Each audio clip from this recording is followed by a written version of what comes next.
right, this morning, Fox 5's Holly Morris is going behind the scenes at a beer distributor. She is at Premium Distributors in Northeast D.C. to learn more about the beer industry. And Holly, I must admit, I don't think that I knew that D.C. had this whole big beer industry. So I'm learning something today. Yeah, you're going to be amazed about the beer industry here in the greater Washington area. In fact, let me just throw this out for you.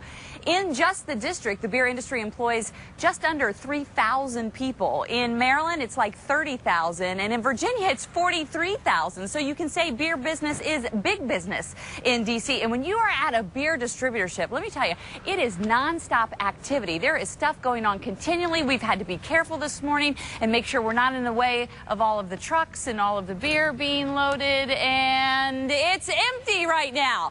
But you want to know why it's empty? Because they've already done that work early this morning. The beer business starts early, and nobody knows about that more than my first guest. This is Rebecca Spicer. Come on over here. She's with the National Beer Wholesalers Association. Good morning to you. Good morning, Holly. And it's funny because it looks like we're just standing where there's nothing going on, but a whole lot has already gone on. You know, you saw it. It was incredibly busy earlier today, wasn't it? It was incredibly busy. In fact, we got some pictures of what was going on here. So kind of tell everybody what happens in the early morning hours at a beer distributorship. Well, and it's not just the early morning hours. It is 24/7 at a place like where we are at a beer distributorship across the country. There are 98,000 men and women who are working around the clock to make sure that you and other beer lovers have the beer of your choice at the end of a hard-working day. How did you know I love beer? Well, they told me.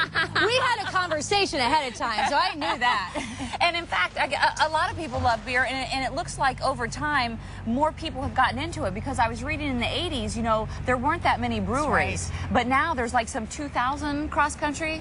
You're absolutely right. You did do your homework because you do love beer, I know. But you're right. It's been really fun to watch the growth, especially in the craft beer industry.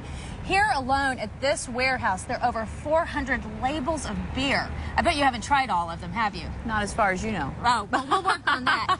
But there are 13,000 labels of beer available across the country to consumers, and it's really exciting. Styles of all different types.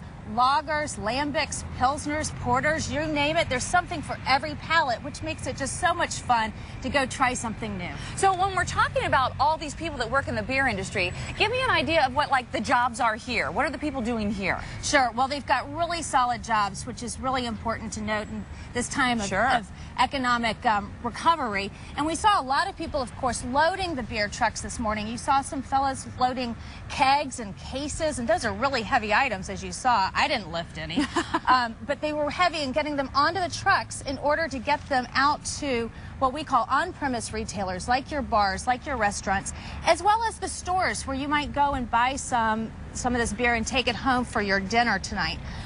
So we have those folks. We have drivers. We have the people who